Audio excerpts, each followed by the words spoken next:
નમસ્કાર મિત્રો, જય દ્વારકાધીશ. હું છું જય Ahir. Welcome to my first vlog. હવે પહેલો વ્લોગ છે તો થયું કે આપણે ગણપતિ બાપાના દર્શનથી શરૂઆત કરીએ. તો આજે આપણે સપડા જઈ રહ્યા છીએ, જ્યાં આવેલું છે ગણપતિ બાપાનું સુંદર અદ્ભુત મંદિર. રસ્તા પર વચ્ચે નિકાવા પછી મામાદેવનું સુંદર મંદિર પણ આવે છે, ત્યાં પણ અમે દર્શન કર્યા. હવે આપણે પહોંચી ગયા છીએ સિદ્ધિવિનાયક ગણેશજીના મંદિરે.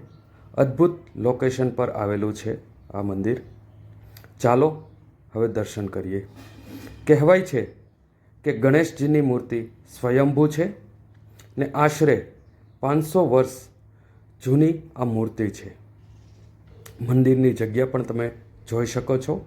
ઉપર ટેકરી પર મંદિર આવેલું છે ને હા, આ મંદિરની એક્ઝેક્ટ સામે જ ગણપતિ બાપાની વિશાળ મોટી મૂર્તિ પણ છે, જ્યાં ફોટોશૂટ પણ કરી શકો છો. તો મિત્રો, આજે આપણે એક અદ્ભુત અને અલૌકિક મંદિરના દર્શન કર્યા. અને એક આ જગ્યા એવી પણ છે કે જ્યાં તમે પિકનિક સ્પોટ તરીકે તમારી ફેમિલી સાથે પણ આવી શકો છો. તો પ્લીઝ રિક્વેસ્ટ છે, જરૂર ને જરૂર વિઝિટ કરજો. અને આવી કોઈ પણ જગ્યા તમારા ધ્યાનમાં હોય, કોઈ પણ એવું મંદિર તમારા ધ્યાનમાં હોય જે પૌરાણિક હોય, પ્રાચીન હોય, તો મને જરૂરથી DM કરજો. Thank you. જય દ્વારકાધીશ. જય જય ગરવી ગુજરાત.